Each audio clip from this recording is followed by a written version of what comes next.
busog kumakain, lahat ay napapailing, sa tulog-tulugan nagising.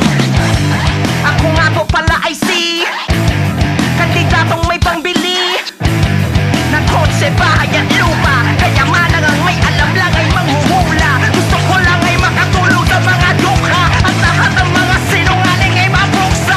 Akin ang mga perang mapapasakit, sige na! Akong piliin nyo. Huwag po kayong maniniwala sa iba, at lahat ng mga sasabihin ko totoo, titingnan pa ako sa mata. Akong piliin nyo.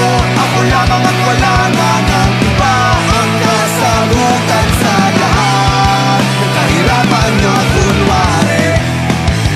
Kapag ako'y inyong binoto, lahat ay magkakatrabaho, bawat pamilya may bigas, mga palad kong nakabukas.